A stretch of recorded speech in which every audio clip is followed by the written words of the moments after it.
Welcome to the PlayStation Plus podcast. Here with my regular panel, which I wasn't sure if we were going to have everyone today, but we got some strong personalities, and they're not going to let this show go. I got Zod Rider here, and Hello. a little bit Mad Matt. He's trying to take it easy. He's recovering from surgery, dental surgery. So he's going to take it easy. But I'm just so proud of you, Matt, that you're here for this. I mean, if your mouth is hurting you and you're still doing it, it's like, wow, that's showing some strength right there for the love of PlayStation Plus. Gamers don't have where's Prime? Good question. I think I might have got my signals mixed. Maybe you thought I was talking about a stream last night. He is on the thumbnail. I might have to take him off the thumbnail for later.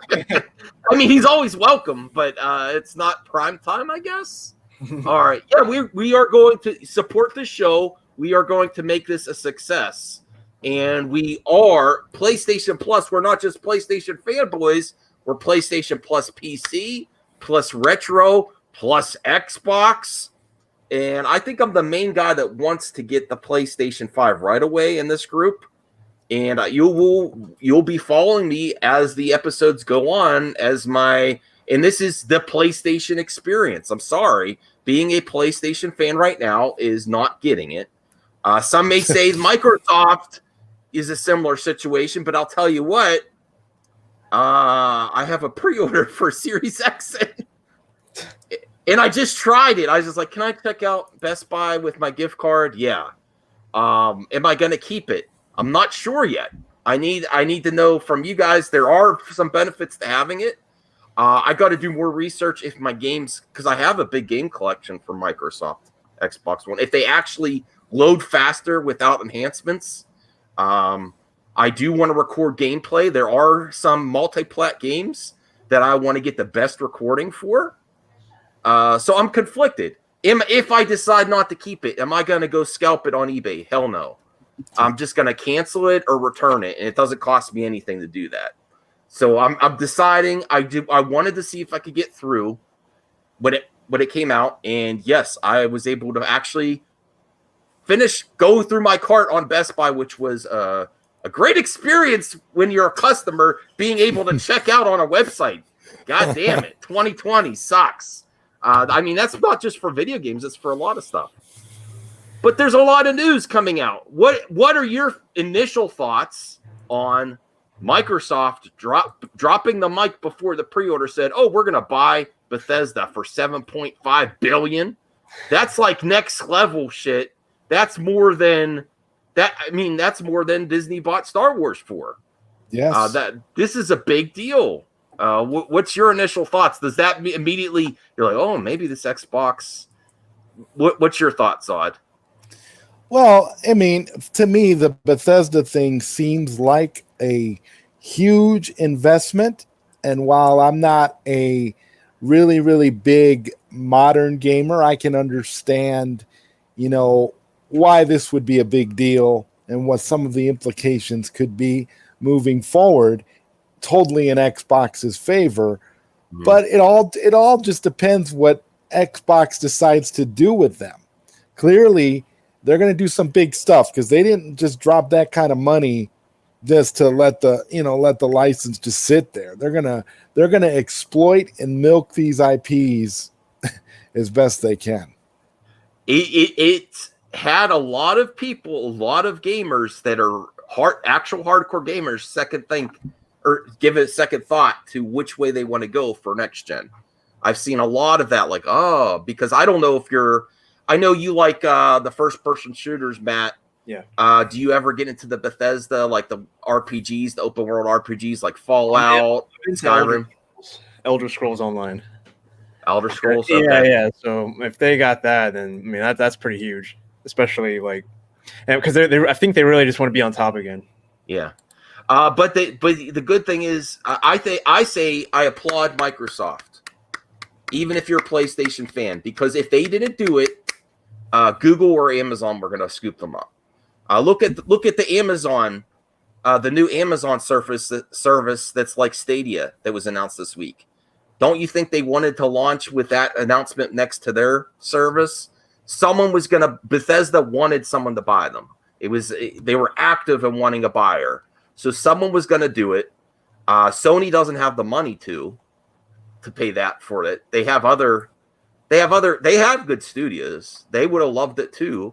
But they were completely going a different route. Microsoft said, hold my beer to Sony because they're trying to do title by title. We have a 1-year timed exclusive with this Bethesda game. And they were trying to do that for this next game called Starfield, which people are talking. I don't know anything about that one. But that people are looking forward to it. And Sony was trying to do that. And then they do actually still have a timed exclusive for Time Loop, is a first-person shooter that's like sort of similar to Time Splitters in the past. You go back in time. But this is irrelevant now. Well, Sony's trying to make all these deals that just annoy gamers. We have a 1-year exclusive. We have a 6-month exclusive. Microsoft said, well, we own you're going to have to negotiate with us and pay us for the exclusives. No, I'm not a big Bethesda fan. I appreciate them though, and I know a lot of gamers are. If you have Game Pass, Bethesda made a lot of classic old arcade games that I used to think were awesome. Well, here's Sir Nerd a lot. He's hype. The future of Microsoft and Bethesda, big Fallout fan. Yes. Okay, well there you go. There's something that you can really be excited about. I know my nephew is a big Fallout fan. So, well, I have Game Pass. A lot of these Bethesda games. The one that I'm gonna play right away is Doom Eternal. I haven't bought that yet. That comes out on beginning of October, the first week or two of October, and I'm gonna download that and play it. Maybe I'll talk to Brian and Nerdalot. Are you interested in doing a Doom review, Nerdalot? It's on Game Pass. Let me know in the comments section. Virtual Fighter. Yeah, maybe I did misspell it, Mladen. I thought it was called Virtua Fighter with an A, though. It's not called. I don't think it's called Virtual Fighter. I think it is Virtua. Yeah, Virtua. I'm a fan, and I can't remember. Let me look it up here because I'm almost positive that it's Virtua Fighter. We are going to do a slight reaction to Maximilian Dude. If anyone's in the fighting games, do you know this YouTuber? Either one of you? Sounds familiar. Sounds familiar. By the way, Max, it is called Virtua Fighter with an A. I knew I was right. You made me second. I still look stupid. Thanks, Mladen, because I didn't know. I thought it was, but I wasn't sure. Okay, so let's do. Okay, Mladen comments here. Mladen Kulik. I'm not a fan of Bethesda's Elder Scrolls and Fallout RPG games, but I do like Dishonored and Rage. Okay. I've heard good things about those games. I think Rage is more like Mad Max. Something else I got to get out of the habit too is my normal other podcasts is I don't read the comments, but if you're on audio, I have to actually read the comments. You got to remind me, Zod, because your viewers aren't going to know what the person's saying. Okay, Jordan Balls, I love fighting games. Yes, I love fighting games too. I'm not the best at it. I think Mad Matt has another hidden talent. He says he's pretty decent at them. I'm still fighting waiting to games play fighting games are my favorite. They're so much fun. Yeah. Okay, so I'm still waiting to play some people at Injustice 2.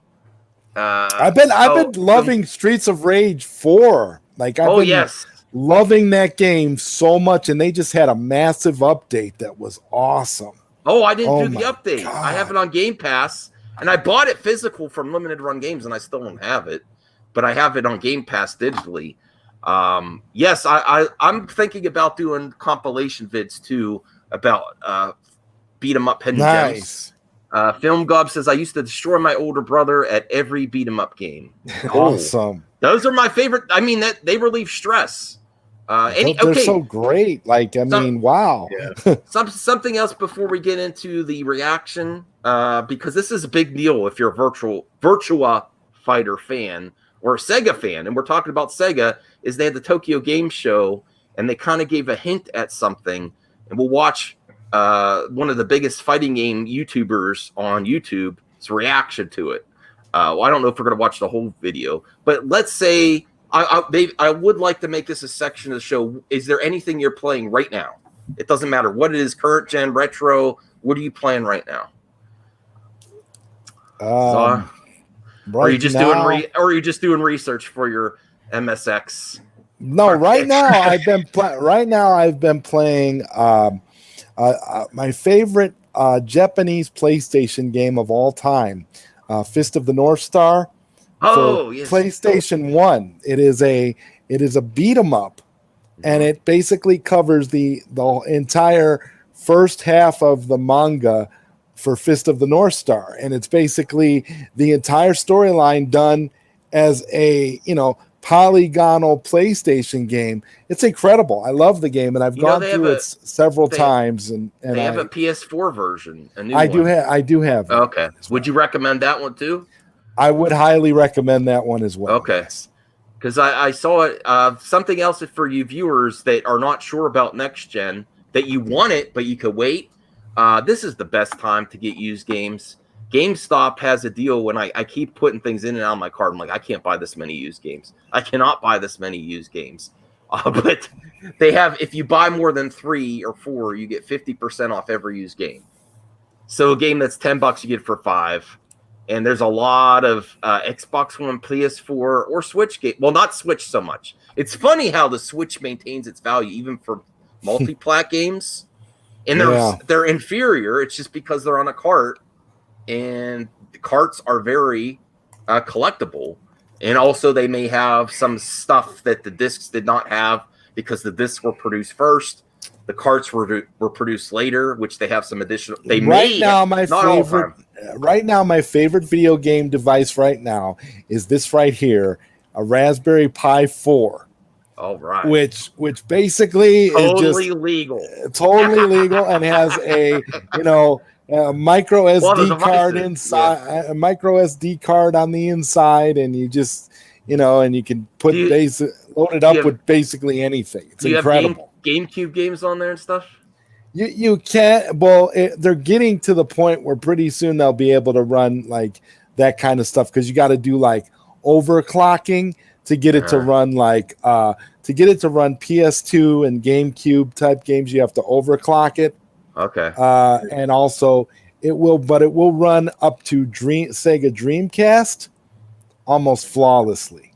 You can run just about anything. And I'm all for emulation. I would prefer to buy legally, but it just isn't always the case. And let's be honest, once stuff does officially come out, like even from Nintendo, it's emulated, and it's not emulated as well. Like it's emulated anyway. Even the official stuff. Even when you buy those arcade 1-up machines, you're getting a form of emulation. You're not getting you're not getting the actual arcade board. You're basically getting a main board. You're basically getting emulation. So if you're just getting emulation and whatever you buy, that essentially completely legitimizes emulation. Mm-hmm. Yeah, but I mean, it's still a touchy subject to some people. I don't, I do what I do what I can. I think if there's a way to legally pay the license holder now, I because I can have my physical collection. I can keep my physical collection in pristine condition.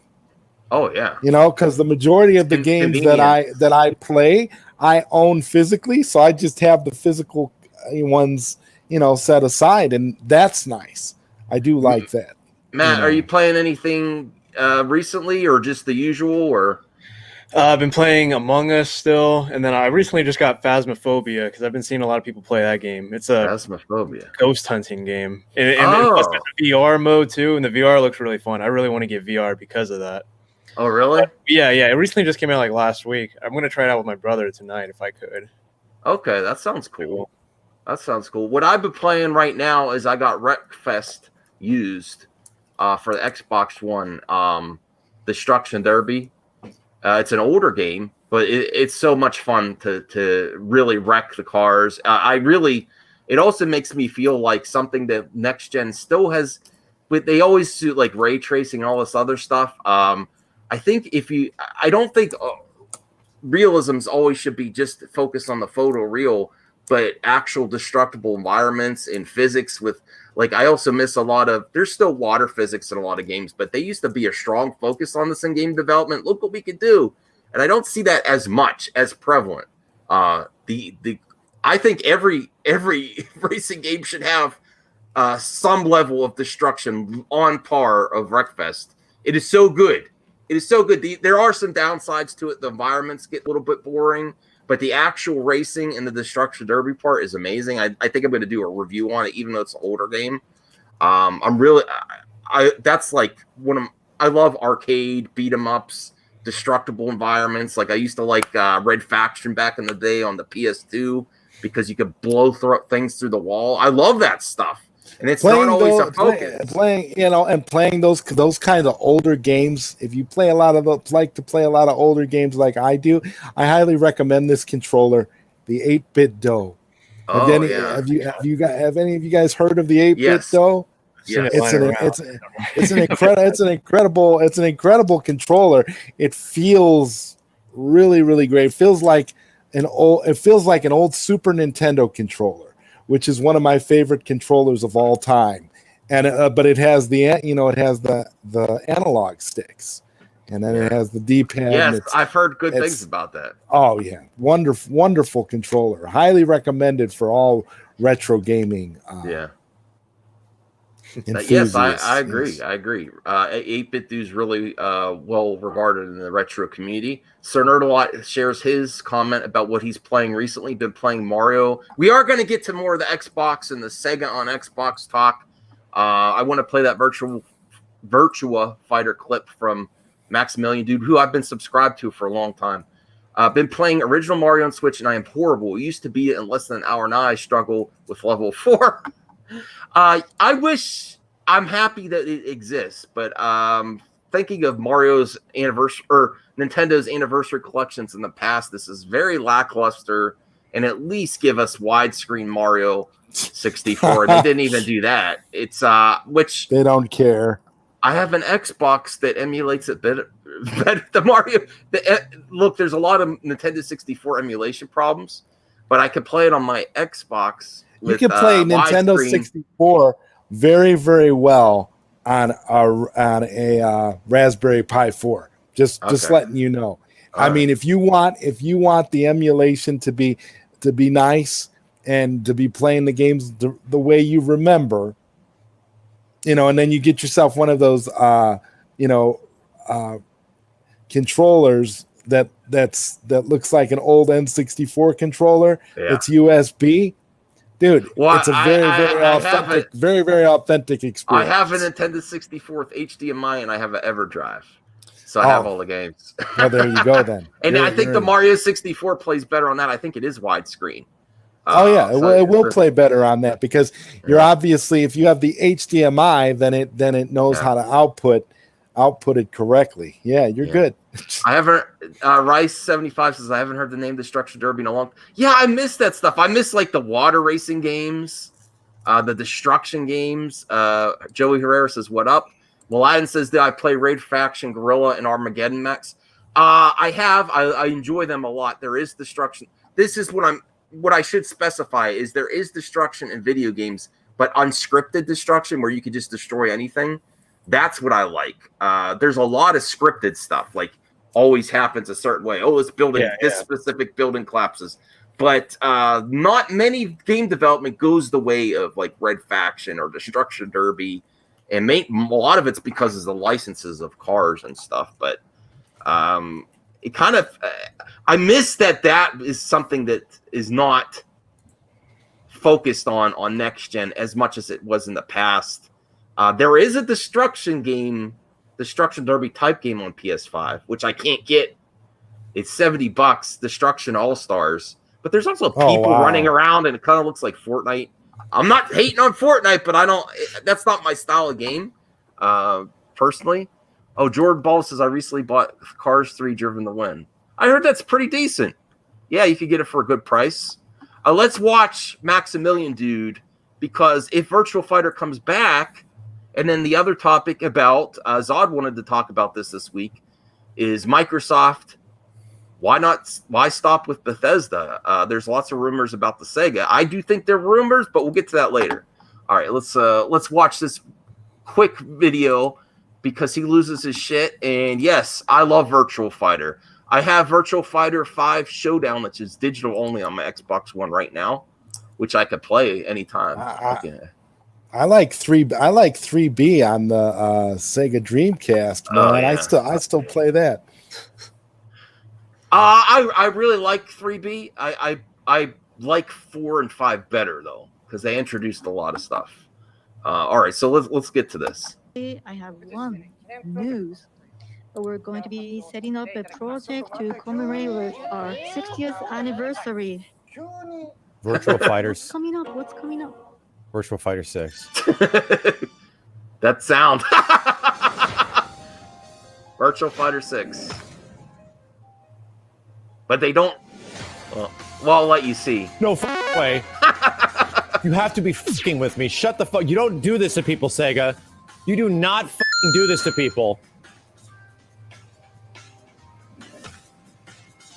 You don't fuck with people like this.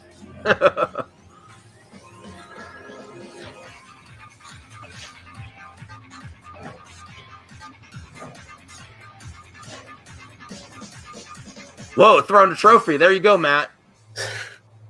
Yeah, that's gonna be you, bro. Oh my god! Holy shit! Now that's Joe Rogan. What? It's an Joe Rogan. Who's that dude? I don't know that dude. How did Joe Rogan end up in a virtual? Oh, never it's a mind. Sega.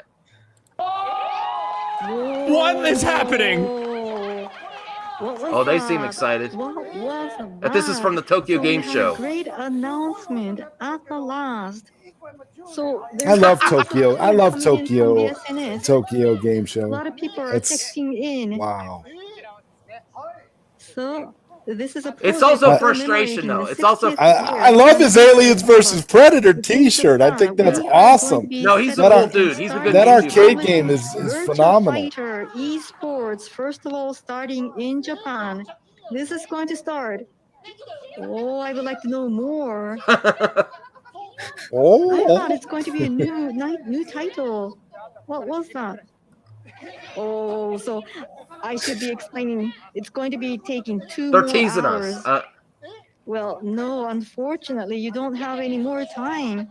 So we've got to cut the explanation at this That's a point. good idea, Joey. I'm gonna choke something. Well, I think everybody would like to know more, but then from here on, I would like you to be stay tuned for the new information to come out because we have a lot of programs coming down. So we have Come another, on! Maybe the CEO will also explain. All to right, you all right. So also. you get his frustration. He's excited, but he's frustrated because Virtual Fighter fans have been waiting forever for a new entry in the series. Now it says esports. What the hell does that mean? That would they just bring it a new online edition to next gen? That's just the game that's like, how old is that now? How old is 5? It's like 8 years old now or something. I don't even know.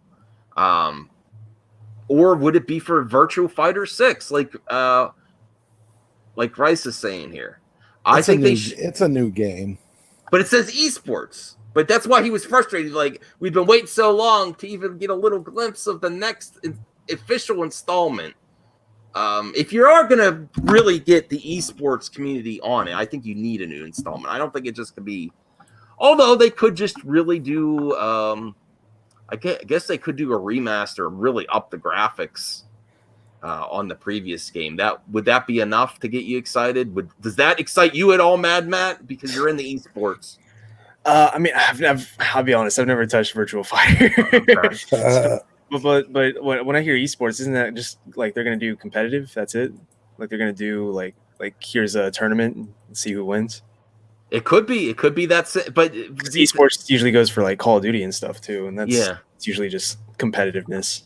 right. I hope it's not that simple. I hope there's more of a plan for it, and it's maybe they're just doing that first to see the level of enthusiasm for it, and then make a new installment. I hope we don't have to wait that long, though. We've already waited long enough. So Rice75 also has a question. If Xbox buys Sega, who would you like to cameo from other Xbox-owned companies? You mean cameo in a Sega game? Like is like okay, like say like a Soul like Virtua Calibur Fighter. game. Okay. You I could don't know. Master Chief or something would be weird. It'd be weird in Virtua Fighter though. Some of the Gears of War guys. Who else is a Microsoft owned property that would like a guest fighter? I don't know. I don't know if Sega would do. I mean, they did do that for Killer Instinct. They put a Halo character in, and they put Battletoads in. Did you guys ever play? Did you ever play? Well, Matt, you don't have an Xbox One. Did you guys ever play Killer Instinct though on the Xbox One? I did play it. A friend of mine had it, and I did get to play it. I love it. I wish it was available for PlayStation. To be honest. Well, I think that's one missed opportunity that they don't have Microsoft going. I think it was well regarded. And the guy that we just watched, he actually helped with some editing of behind the scenes of the development of that game. Killer Instinct, people want another version. They've been really quiet on that. They did 3 seasons because they did the DLC for Season Pass, and then it's done. And then they brought it. That's something else they brought back. This is my frustration with Microsoft. Even with buying Bethesda, they buy these amazing game companies, and then they have these properties that just go stagnant, or they wait so long to bring it back. Just like the Killer Instinct, fans were wanting Killer Instinct. They gave it. It was not as successful as I think they wanted it to be, but it was decent. There was a following. People liked it. It could be in esports. I think it might have been into a few esports. And now, next gen, are they going to address it again? That's my frustration with Microsoft. They buy this, but they don't keep their franchises going. Like even the Rare acquisition. Although Rare, I think, was in a worse situation than people realized when Microsoft bought it. I think a lot of the talent already left, and they just had the IPs. So let's get to the main rumor. This is the main thing that Zod wanted to talk about, is if they do buy Sega. There's a lot of rumors, especially, I think a lot of the rumors started from this controller. Is that right, where this came in? Well, yeah, there was that Sonic the Hedgehog style controller where it literally looks just like Sonic the Hedgehog. It does. It does have the white on the back, too. Now that I'm thinking about it, why did they put the white there, too? That's interesting. I didn't think about that before just this moment, because that is the right blue for Sonic and Sega. But wouldn't they just keep it all blue? But no, that is white underneath too, because his white sneakers and he's got that white. So that's on his tummy. I feel like if it was Sonic, there'd be a hint of red or something in there. I don't know. Okay. Like around where the battery case is or something. Yeah. All right. Or maybe the triggers or something. Yeah. That would be really cool if it does become an official Sonic controller, if they do buy Sega. Now, do I think they are actually going to do it? Well, I'll start with you, Zod, first. Do you think there's any credibility to this rumor? Do you think it could happen? I think it's already been done, and it's just been done. It's just on the down low, and they're just doing little teases right now. And they're going to eventually come out with the fact that they did it, because it just makes so much sense, from the, trying to establish the audience in Japan. You want people to buy an Xbox in Japan. How do you make the Xbox more viable in Japan? You slap Sega's name on it, and you make it seem like it's a Sega console. And so then, because everybody loves Sega has a much bigger following in Japan than it does elsewhere. Can you imagine Sega fans even in other countries, if they saw the Japan version was an exclusive that had Sega on the console, they'd be buying 2 consoles. Yes. I don't think it's going to happen.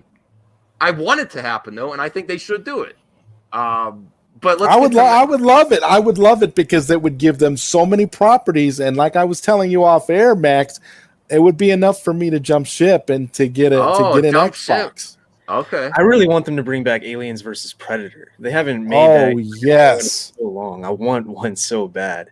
Well, they have had games, but they're varying. Not like a beat 'em up. None of them have been as good as the arcade game that they had. You know, the Aliens versus Predator beat 'em up arcade. Yeah, they haven't had anything that great.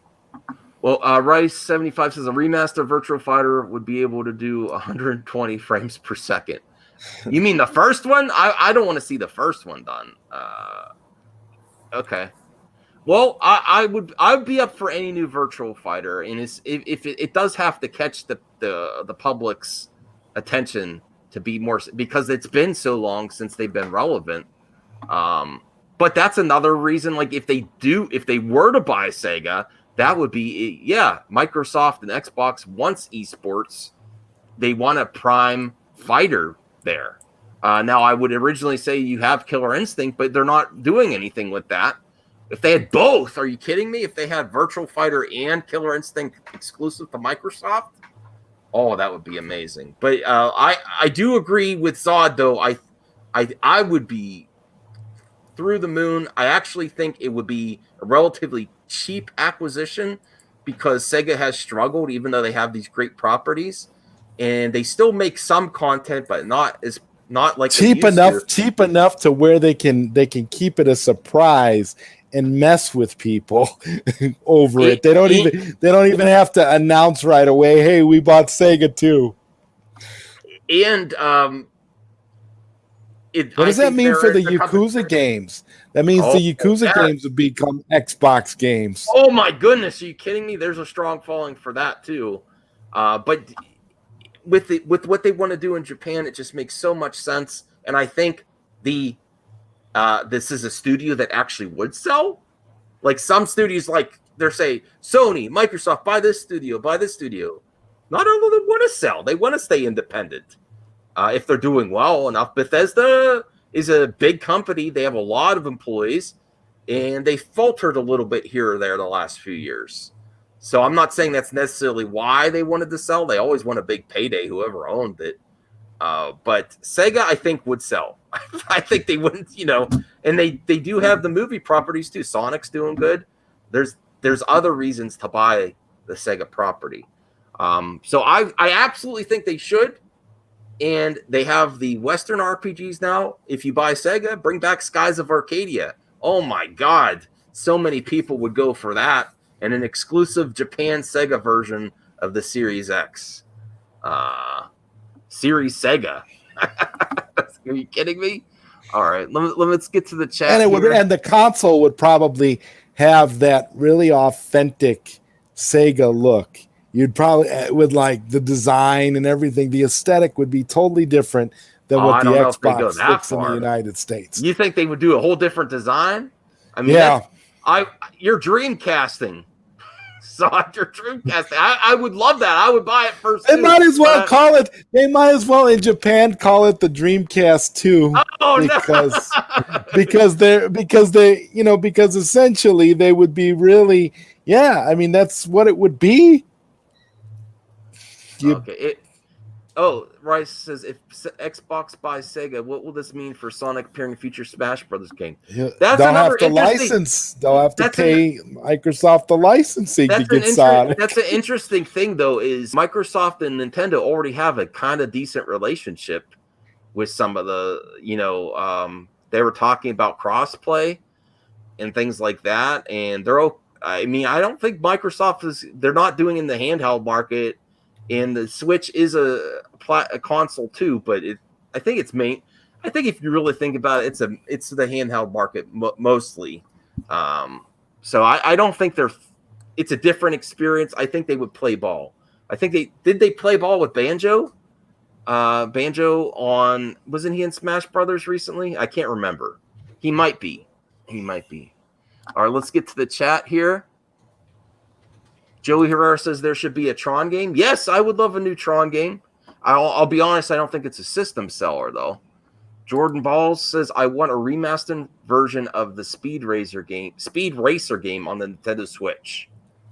Okay. Remasters too. That's another thing I didn't think about, but we could talk about here is the difference between, and this is the PlayStation Plus podcast. We are not just fanboys. We will criticize the hell out of Sony too. The difference between, which I think it wasn't Microsoft's first choice, but where they have become today because of the failures with the original launch of the Xbox One, they have become very consumer friendly, very focused on backwards compatibility and enhancing older games, which is a benefit to the consumer. The big problem we're having now is Sony PS5. If this is a glimpse of things to come, the remastered version of Spider-Man, if you want to get on for the PS5, it's not going to be enhanced automatically. You could play the original version. It seems like they're going to be charging a premium for remasters, where on an Xbox console, these don't just happen automatically on all cases. The enhancements, you are getting them for free. That is a big difference, and that I actually would give a really harsh criticism of Sony. That's BS. You should reward the fans that made Spider-Man on the Sony PlayStation such an important title, and that upgrade should be for free. I'm sorry, they're charging $20 extra for it, especially if, and I want to get your thoughts on that too, especially if the Miles Morales game is not as big as I think we all kind of fear and know that it's not as big of a game as the original PS4 Spider-Man. It's going to be a shorter length game from what I've heard. So what's your thoughts on charging a premium for remasters versus the competition where you get enhancements for free, at least in most cases? Enhancements should be free, period. Yeah. I mean, what do you think, Matt? Is that a big issue for you? I know that's definitely a giant L for Sony if they're. Oh, really? Yeah, that's not cool. That's what I loved about Xbox was I was able to play my older games. Like I didn't have to buy a remaster version, just plug in my older games into it. Like Modern Warfare 2, like the oldest 2010 game. Well, let's be real though. I think the issue starts right with Nintendo. In the past, you've had a Virtual Console on the Wii. What has been a lot of just go to this 3D All-Stars. What are they doing now? They're not having a consumer-friendly store and service where if you buy the next product, you know it's immediately going to go forward. They're not focusing much on Virtual Console was a success. There's a reason they didn't say Virtual Console Switch Edition. They are making lots of money selling games that are just emulated. Where in the past, I had Virtual Console on my Wii. I had a Mario 64. I had Wave Race. I think I had most of the Nintendo 64 on the Virtual Console, and then it's locked to the system. And they just want to. And these are not remasters. I also think it's a huge disappointment that Nintendo is not remastering the original Mario 64 and Zelda. Come on, slam dunk. You could charge $50 or $60 for it. All these other remasters are coming, like Dark Souls. Can you imagine the current gen Switch graphics with those games? Oh my God. They're not going to do it for free, that's for sure. They're not even doing anything even slightly upgrade for free, Nintendo. And I love Nintendo. Well, I love their Nintendo. property. So you can't expect anything for free with Nintendo. So Sony is just taking a page out of Nintendo's book at this point. Yeah. Don't give anything for free. No, but that's a difference. I think if you want the most consumer friendly and most bang for your buck, it is Microsoft. Yeah. It is, yeah, especially if they bought Sega. I'm just saying. I mean, if they bought Sega, it's a done deal for me. Now, the one problem with Bethesda right now is I don't know, they don't have much coming out soon. Like, this is stuff that's going to be come to fruition years down the line. A lot of it. That sucks right now. What's that, Matt? No, that's the only thing that sucks right now. The only game they got coming is Starfield, like you were saying. Right. It's like right around the corner. So, they're still dealing with although they just had Doom Eternal, but you're getting that on you don't have to upgrade for that. You're going to get that on Game Pass in a few weeks. So a lot of this stuff you're not going to see for a long time. I honestly say if you were on the fence about PS5 or Xbox Series X, and then this made you think, I say just wait, because there's so much time before these come out. Yeah. And especially if you have a PC, if you're a PC gamer too. All right, let me see here. If you've got a PC like Matt, you're good to go. You don't need none of these consoles. Yeah. Oh, Gitter is saying, Gitter92, hey Max, just saying hi before go to bed. All right. Hey Gitter, thanks. Oli Man, Lamont, I want to try to keep this podcast gaming focused or video game movies. So I'm not gonna, but yeah, you just saw James Bond, great, or Casino Royale. Yes. All right, so Sir Nerdlot gets back to the gaming. Thank you, Sir Nerdlot. Sony should remaster Legend of the Dragoon. It'd probably get a PS just for that. Yeah, I mean that's like a cult classic though. One of the remasters that I did get recently was Medieval, and I played it and I was like disappointed. I'm like, oh, this isn't as great as I thought it was, because the control was exactly the same. It looked like a nice polish, but it just wasn't there. Rice75 says, I bet Sony will do The Last of Us 1 and 2, what they're doing to Spider-Man. Yes, I think I think you can get a glimpse of the future of Sony, of what they're going to do with remasters. And they do remasters all the time. But that's also why they strayed away from backwards compatibility, because there's a lot of money in remasters. People buy it. People buy them constantly. But don't you think that backwards compatibility would increase the value of these consoles? I mean, if you could, but like, I don't understand why the PlayStation 5 with all the bells and whistles and all the things, why it isn't compatible with every iteration of PlayStation. Because you should be able to pop in a PlayStation 1 disc and play it. They're different development, but also backwards compatibility is more of a consumer-focused option, and you don't do it unless you have to. Microsoft was backed up against the wall on last gen when they announced, because they made some horrible announcements before they replaced the guys at the top making the decisions, saying you trade this game in used, you have to check, or if you don't, I forget, they were doing something about used games or bringing a game to a fellow gamer's house. You couldn't do it, and they got so much blowback there. And then all of a sudden, they were forced to become overly consumer friendly, which has now benefited them with the Game Pass and everything. But you leave a lot of money on the table when you go backwards compatibility. I'll be honest. Especially with they don't. The counter argument to that though is that they don't remaster every game. So when you say you leave money on the table with backwards compatibility, there's a lot of games that we're never going to get to play because they're not going to do anything with them. Well, you'll still be able to play your PS4 games on your PS5. The majority of them, it's just that I really doubt that they are going to be enhanced. And if they are enhanced, I think they're going to label it as a remaster. Also, what's the difference between enhanced and remaster? Really? I mean, I could say that a lot of the games, their backwards compatibility are kind of $20. There's your difference. That's the difference, that you can name it that it's for marketing.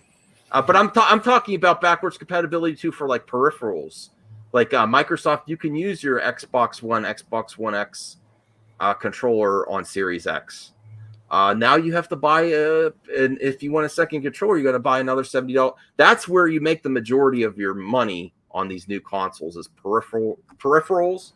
And if you do have something sitting there, a remaster is an easy money to make. Easy Yeah, money and make. that Max is where we can kind of segue into what you were saying about cloud gaming earlier. Yeah, Because I think with the hardcore, yeah, thank you for bringing that up. That's where we'll talk about those last 15 minutes of this episode too. Is cloud gaming, is it could it be a reality in the future where it's widely accepted and not laughed at? I think if it works to what they advertise, that it is a game changer. And is it even worth it to keep going with these consoles when it's more and more like buying the next iPhone?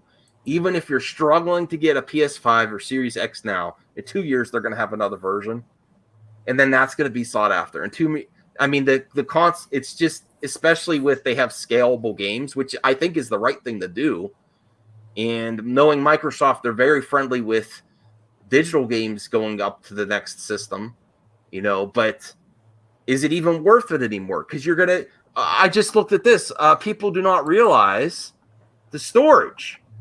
I think these systems should. I think they should come with 2 terabyte hard drives. Oh yeah, 100%. These They're games. They're still. yeah, well, when they said about the Xbox only going to have like the 512, Yeah. I got a micro SD card 512 for my Raspberry Pi. I'm not going to be buying those those little hard drives for an Xbox. Forget it. If it was up to me, I would say F you to all these companies coming out with a new console that don't do 2 terabyte hard drive, because that's day one, pretty much first initial month's cost. Another cost for the consumer. Everything is it's terrible. We're getting nickel and dime to death by these consoles. Is it worth it? You get a new console, you get another hard drive. No. And then a year and a half later, they announce the next series. It's not worth it. I'm going to be honest. Even as a fan of these, it's like the economic, viability isn't there, especially for what you just said. When within a couple of years, there's a new console. Yeah. And then you're stuck trying to make that decision again. Yeah, Rice75 says, I heard Spider-Man Miles Morales is around 8 hours. Here's what I think happened. Why they have a remaster ready to go for Spider-Man is that it was going to be promoted as a remaster, and then Miles Morales added to it. And then at a certain point, they're like, we could charge full price for this experience. It's not just DLC storyline. So they switched.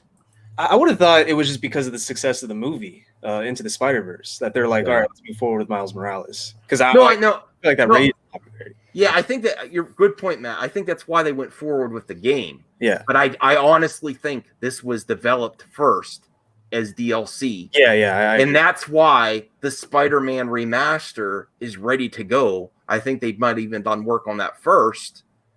And at a certain point, they're like, let's separate this and have its own SKU and own product. Yeah. And it's 8 to 10 hour game. That's it. Which I'm happy with, and that's also why it's $50. It's not 60 or 70 on its own. It is 70 with the Spider-Man remaster, and the only way to get the Spider-Man remaster is to buy the $70 version. You can't even buy it and then just buy the remaster on its own on PS5. Isn't that crazy? I'm sure they'll do it separately. Like not right now. Oh yeah, in the way future, like whenever everyone's already bought it, because they did that with Call of Duty 4 Modern Warfare, where it was a bundle with Infinite Warfare, and then like in May, then they started selling it separately for like $20. All right, Milan sent me. Ooh, Milan sent me something cool. I'll check this out, but I wanted to share this article first because if you are thinking about next gen, and you're like, oh man, I can't get it. I can't. Just have fun. Buy some games now. Because you're going to have to buy another hard drive. You're going to have to, and I'm not down on next gen. I'm just saying you're always going to be playing catch up with the way consoles are right now. Unless you are a PC gamer. That is a strong benefit to PC games. You have to upgrade too, but you got that, it's an easier process and things going forward for sure. Yeah. Especially if you got a Mad Matt around the house. I'll ask Ryan about that. All right, so let's share this article. This is not a lot of people are talking about this. How much do you think? All right, before I bring it up, how much in the chat is this a deal breaker for you for next gen? Because it's a proprietary device right now for Series X, 1 terabyte. How much do you think that they should charge for added storage? It's a proprietary device. Like they had to develop it with someone. You can only get this right now. Maybe there will more options in the future, but at launch, this is your only option if you want more than a terabyte. How much do you think they should charge for 1 terabyte extra storage? There's no wrong answer. I think they shouldn't charge more than the cost of a game.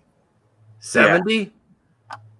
Yeah, it shouldn't be more than that.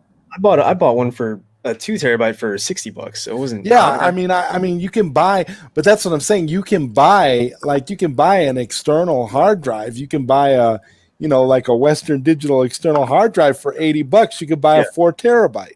So buying these little cards, $219.99. No thanks. Who's here for next gen now? I'm serious. Wow. I was like, oh my goodness, no one's talking about this. It's like, no, I'm out. No, I mean, but if you buy the next, Microsoft already has something after Series X already developing for the next go around, and then you have to buy. I mean, this is a collaboration with Seagate, but this is the only one you could get right now. I don't even lie. I hate Seagate. I hate Seagate drives. I'm going to be honest with you. Well, all my drives are Western Digital. The difference here, though, is the solid state drive. They have to do something different on these than just normal 1 terabyte. Yeah. So, but still, how does that make you feel about next gen? That's terrible. That's terrible. That's horrible. That's horrible. That's It's like I threw up a little bit. It's not happening. Why is it 220? What's so special about it? Like you could just get a different. Well, it's more higher performance than a regular 1 terabyte because of the solid state. I'm not a very solid state. That's the other thing about it. I'll tell you this: they could take their solid state and shove it, because as far as I'm concerned, if I could buy 4 terabytes of external hard drives for like $80, I mean, that doesn't make any sense to me. That's not economically viable. That's where I was going to bring into the cloud gaming. If cloud gaming gets its act together, is there a future for that for you, or would you would you want to think about? I was one of those people, Max. I'm gonna let you know this right now, and this will probably answer that question for you. I was one of those people who actually, when GameFly launched their cloud gaming service on Amazon Fire TV, I was one of those people who went ahead and did that, and this was a few years ago. I would almost go as far as to say it was about 5 or 6 years ago. And you could plug in like an Xbox 360 controller, or you could buy the controller that came with that Amazon was selling that was like super expensive at the time. But the thing was, it was a partnership deal with GameFly. I think it was like $6 or $7 a month, and they had certain games you could play. They had the Batman Arkham games. They had like different PC games that were popular at the time, and you could play them as long as you had a good internet connection. You were good to go. Mm-hmm. And I found that to be fun. I liked it. I used it for a little while.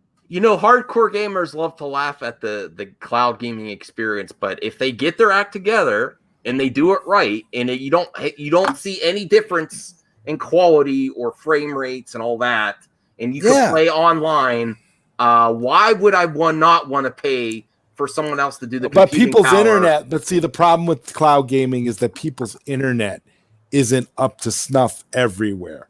That's the problem. You got some people that still have very bad internet depending on where they live, and that's what's holding back cloud gaming. That's what's holding back digital only consoles from really taking off, because if you don't have a good internet connection, and it's going to take you 3 or 4 days to download Streets of Rage 4, it's not worth it to you. You gotta have a decent internet connection to enjoy any of this stuff. So I think cloud gaming, that's the one thing holding it back. But I tell you, Max, I think once cloud gaming gets its act together, or not so much cloud gaming gets its act together, but once like the world gets its act together as far as internet goes, once internet connections are through the roof, well, it's more and more important now. Cloud gaming will take over, because companies like Microsoft and Sony will be like, we don't have to spend all this money on consoles. We can just develop for the cloud gaming experience. My advice to every gamer out there is get your head out of these console wars and being a fan, and be more of a fan of games themselves and playing the games exactly, and save yourself some money, getting the best experience. But honestly, cloud gaming is appealing if they get it right. Microsoft also has xCloud. I haven't done much research on that. I got to research that, how they're going to incorporate that too. Does that mean with this proprietary external device that if you have xCloud saves and games that you may not need it as much extra storage? I don't know. I don't know if it's going to work.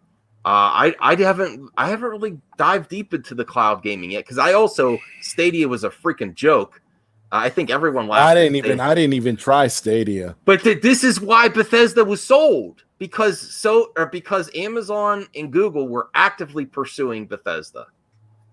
And Microsoft actually is a hero here, because if you think about the business, everyone likes to bash big companies like EA and Microsoft.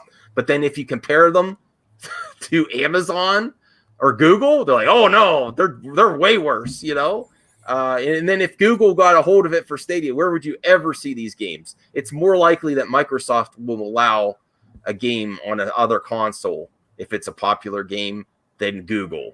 I'm sorry. And we're on Google now. We're on YouTube. Hey, Google. They're just not going to let it happen. We are going to get to Aladdin's store, and then we'll wrap up here. If you have any final questions, let us know. Metal Head Zaki says Microsoft should buy Capcom.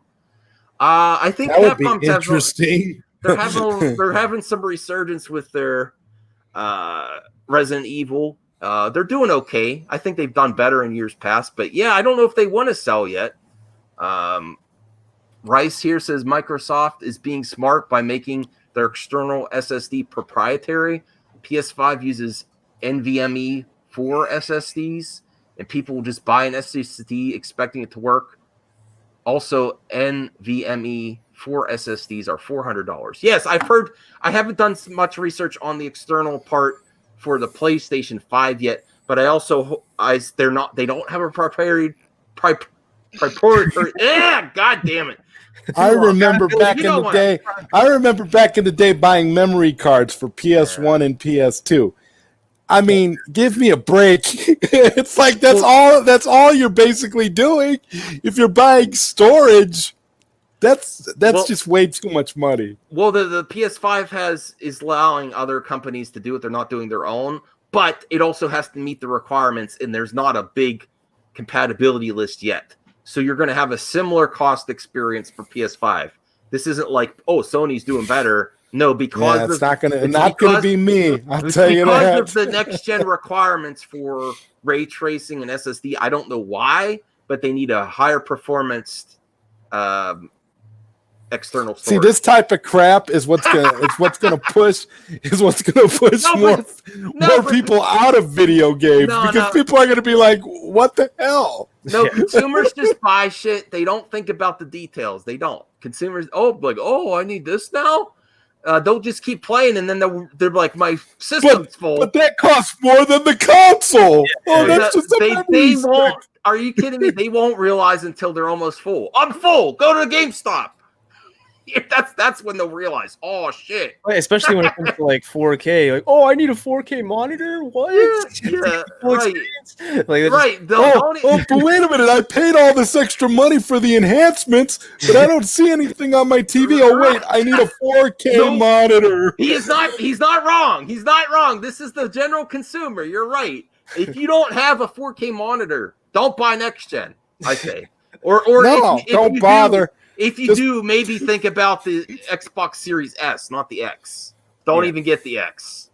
Yeah, Trav says 75. You're not even in the ballpark, Trav.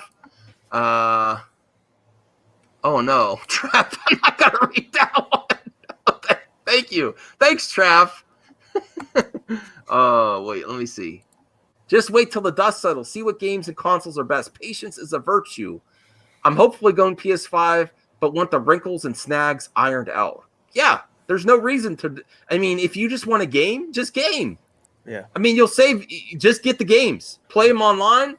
Go watch Mad Matt's vids on Twitch. Yeah, have some fun with gaming. Yeah. You do not need to. You do not need. You don't need a next generation console to play enjoy these games. To at play all. these games. No, just get the games. Support the games. The rest can come later. Although I have a Series X pre-ordered, which I'm still. I'm not going to scalp it. I'm just deciding what I'm going to do. I might cancel. Look out for exclusives. That's all you mainly need to do. Right. How much did that one cost? That was 400, 500. What? The Series X? Yeah. Series X. 500. Okay. And how much storage is on that one? Oh, you don't even get a terabyte of storage. I think you only get 512, right? Prime's here. Hey, Prime. What's good? What's good is we had a good show here. We were talking about the Xbox a lot. What's your thoughts on Bethesda taking over, or being bought out by Microsoft? It's actually accusation. It's an actual. I just woke up, so don't mind me. It's an excellent addition. Yeah, it's an extremely excellent addition. You know, I really feel that after I think some of the IPs, once they are the ones that's already in transition, once they come out, they're probably going to let them be on other platforms. But anything after that, they're all going to be exclusive to Microsoft. Yeah, I think they're all going to. Yeah. Thanks, Prime. I've told people on the show, even if you're not a fan of Microsoft, they saved the day here because Amazon and Google were actively pursuing Bethesda, and if it wasn't Microsoft, it'd be one of those two. And then you want to get on PlayStation anyway. You're more likely to. Okay. Honestly, to be truthful, it's good that Microsoft actually got Bethesda, because if Amazon would have got it or any other company, they probably would have just, especially, did you say Apple? If Apple would have actually got it, yeah. If that would have been a huge mistake. That would have been bad. Apple, I heard, that's a good point. I forgot about Apple. Yes, they want to get into streaming gaming as well, I believe. But if you look at the announcement this week of Amazon, I think it's called Luna. They wanted that announcement right when they announced their service. I am slightly disappointed though when I'm thinking about the external hard drive or the external storage costs of next gen Prime. Have you done any research on this?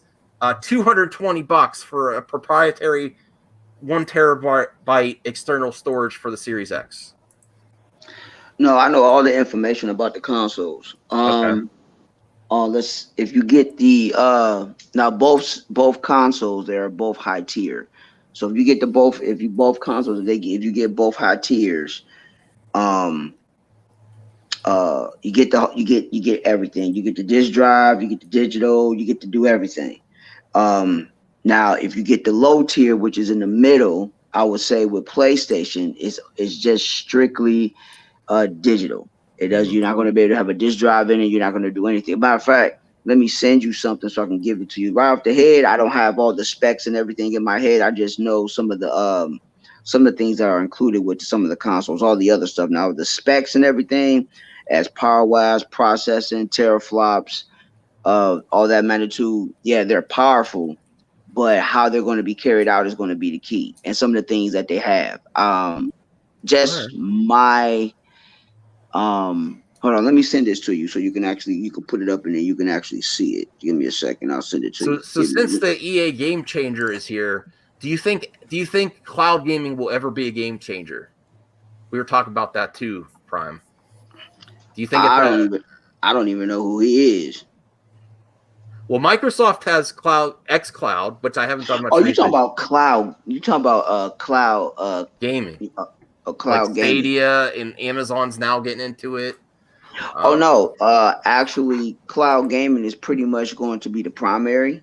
Okay. Because both companies, Sony and Microsoft, they actually have it. But Yeah. if you really want to get technical, I would say that Microsoft is probably pretty much going to have the edge overall, better in my estimation. Let me explain to everybody why, because I know there's going to be a lot of fanboys that's going to be there, and be like, whatever. No, because for the simple fact is that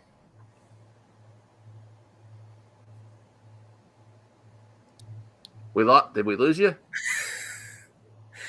We're getting some good prime knowledge there. Well, while he's coming back, something's happened with his signal. right here. Oh, okay. Right here. All right. No, what I was saying is that, like I said, I woke up from a nap, so y'all gotta bear with me. That's all right. Well, we are towards the end of the show. Too, just so you know. He's lagging in real life. I've been there, Prime. You changed the game on that couch. Maybe you did a quick nap on the couch. I've done that myself after some game. Let me bring up this article that Mladen wanted me, because this is interesting. We're in the DC. What would you think about a Bizarro Superman game? Artist reveals Bizarro Superman model from canceled game. Oh man, we need that sounds interesting. Yeah, we do need a really good Superman game. Posting to his Instagram account over the last few weeks, concept artist and creature designer Gerard S. Morantz has unveiled a number of interesting models for a mysterious, now canceled DC game. It's a shame how many games get canceled. Is that it? Oh, here it is. That's the model. Gross. He almost looks like an Injustice model. Yeah, that looks pretty cool. Hold on, let me take a look. Would have been cool if it was like based on his world, Bizarro world. You see like Bat Zorro. That would have been cool.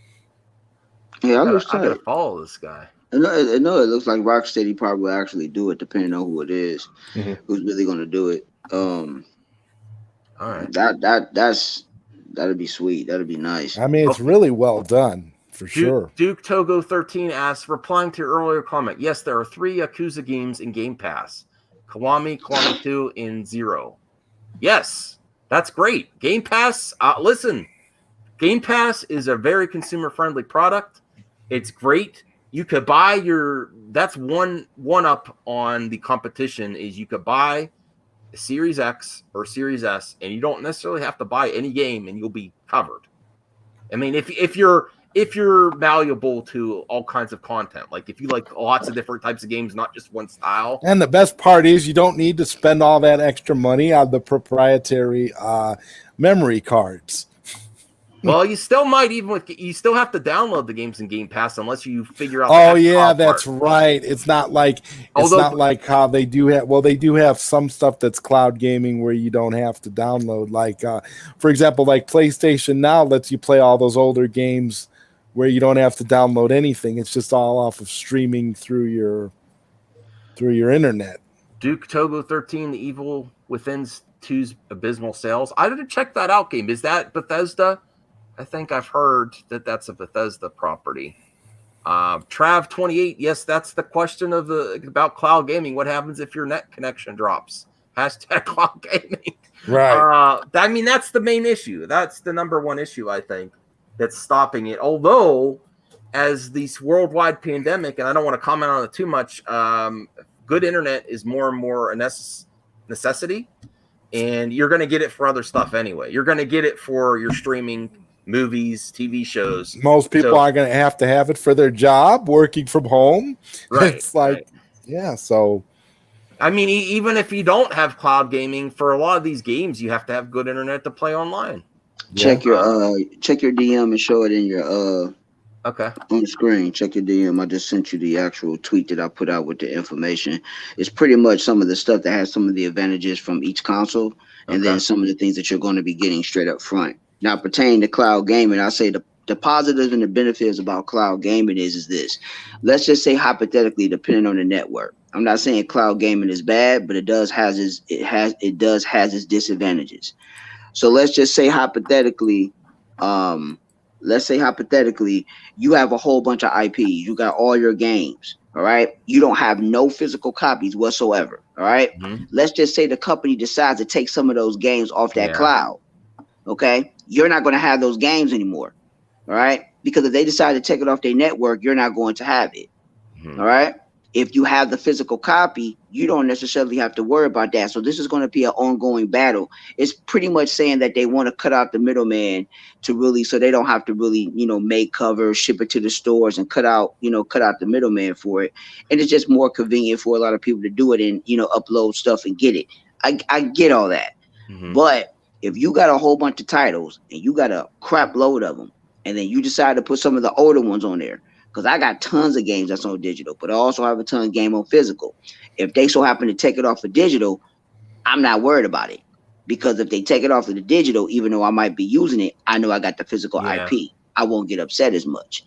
All right. If you bought all your titles on that cloud or just digital all together, and they decided, well, we're going to just chop this off because we don't want to have it, then you got to go across left and right. That's the games, and then there's other stuff with it too.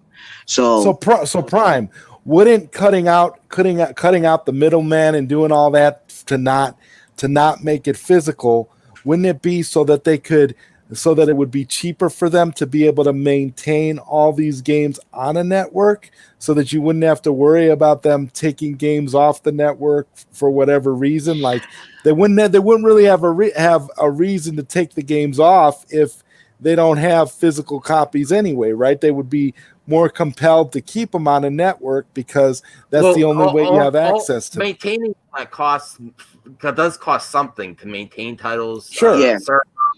Yeah. And also that makes unfortunately, this is one of the downsides to streaming, like movies and TV shows. Sure. And there's all kinds of contracts with them. So the contract might expire for that title because you have to make all kinds of agreements with these companies. But even if you have the physical copy, you get most of these games when you buy a physical copy right out of the box. There's an update. Yeah, and some if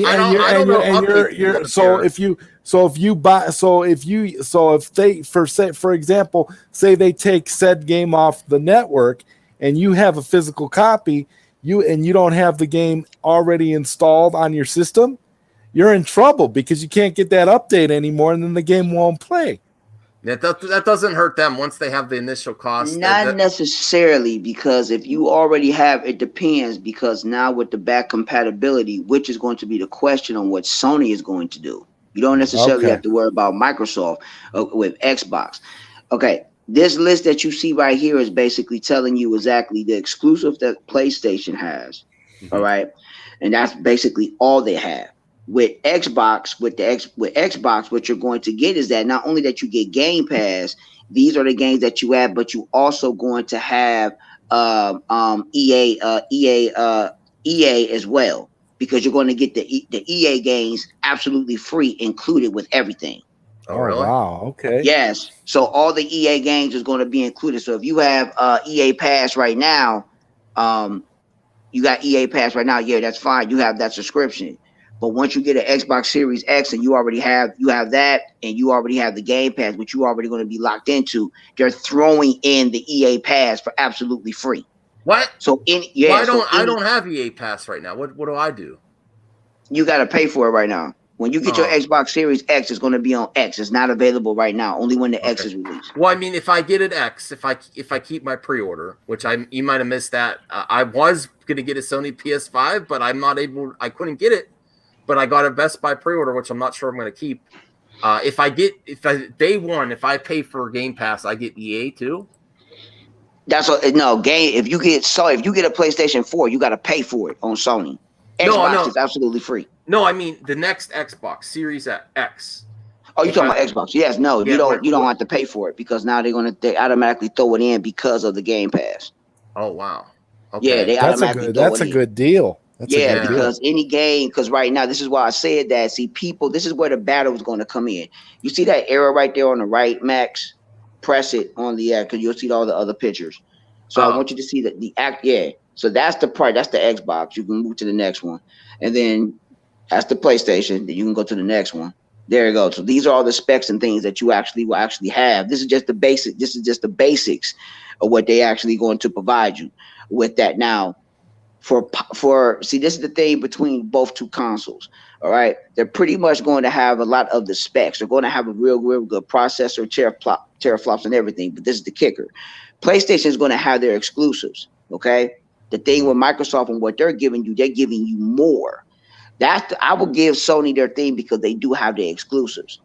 But with Microsoft is that what they're doing is that they buying all these companies. They got all these they got all these indie companies. They got all that. So all their games is going to start coming out.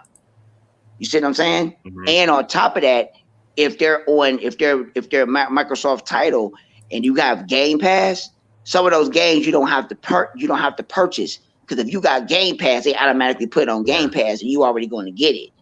You see what I'm saying? Something interesting I just saw here on this little chart, and thanks for sharing this, Prime, is backwards compatibility for PS4. Says almost all PS4 games and optimized PS4 Pro titles.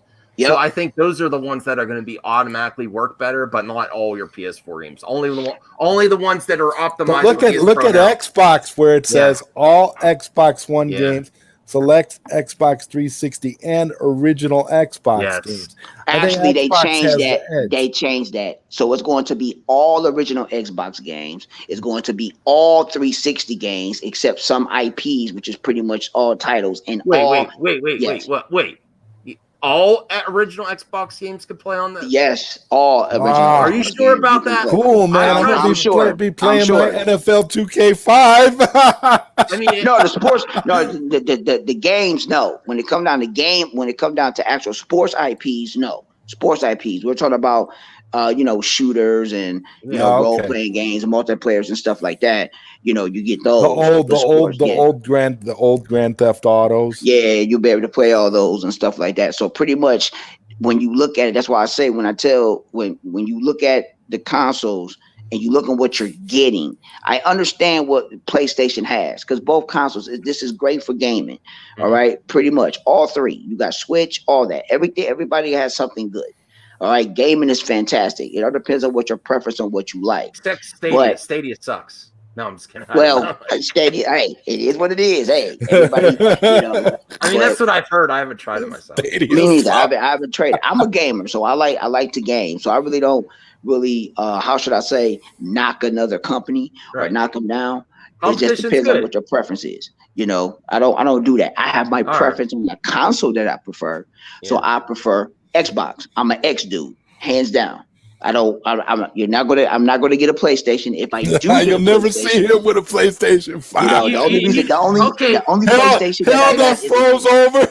Mr. Prime X, Mr. Xbox guy. You ever get jealous of looking at that God of War or Last of Us Part 2? I don't get jealous of it because I know that if I do play it, I can, because my brother gets every console. So if I decide I want to go over there, I want to play it, I could just go over there and play it on his console, or he'll bring it over and I could play it on his. I don't need it. The only PlayStation that I ever got was a 3 because I had got an actual modded PlayStation 3 where I can get all the PlayStation 3 games, because I have NBA Elite 11. It's a game that never came out. So with me having that, I had to get a PlayStation 3 and I had to get a burnt one.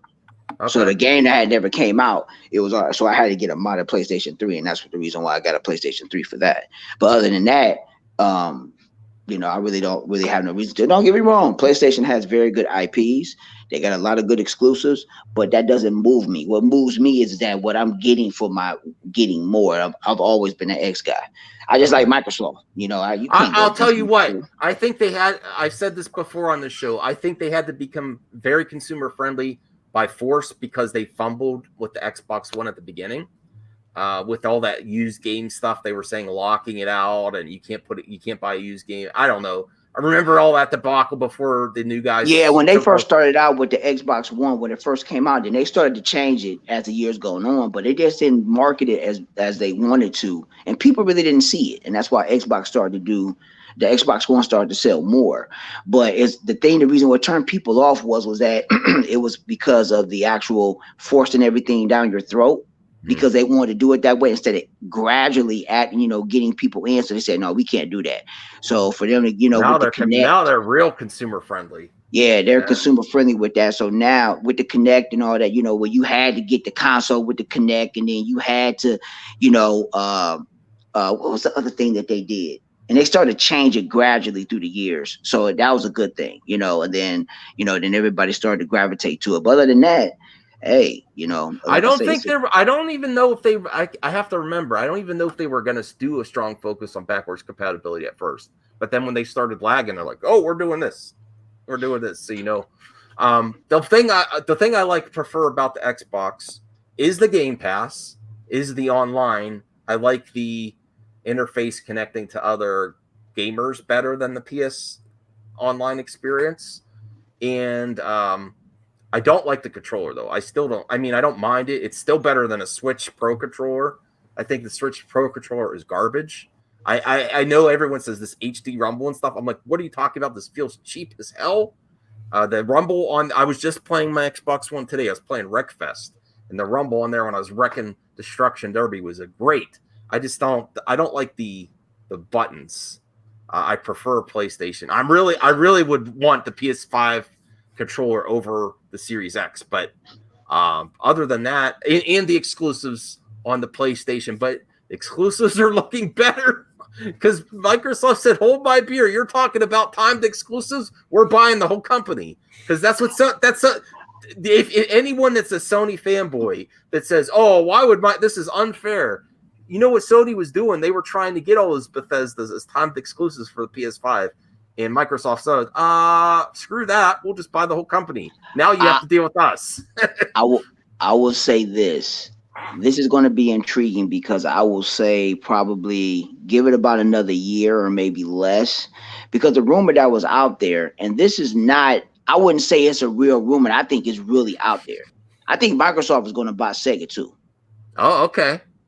That's where we'll end the show. We're gonna keep it at an hour and an hour 30. So get our final thoughts on the Sega or Microsoft buying Sega, and then we'll end the show at an hour 30 because I don't want to go too long on this. No problem. Yeah, I think that would be because Sega, they don't do consoles anymore, which is their thing. I think it's either in the works or it's already happened, Prime, just on the down low, because with the Sonic the Hedgehog controller and all these little hints that they're dropping, Is that a hint to you, Prime? Is that control? It does have the I don't think it's a hint, it's just a coincidence, but I will not be shocked if they so happen to get Sega. They get Sega, that's huge. Now, this is the thing. This is the kicker. This is what some people need to understand.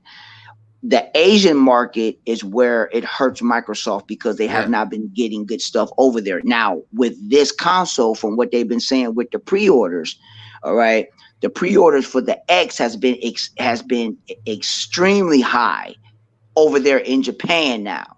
Because they know something. They know something else is on the horizon. So if they so happen, like I said, if they get Sega, if they so happen to buy Sega and get those IPs and have Sega make those IPs and Microsoft is going to fund them, it's going to be lights out. It's a wrap. It's a wrap.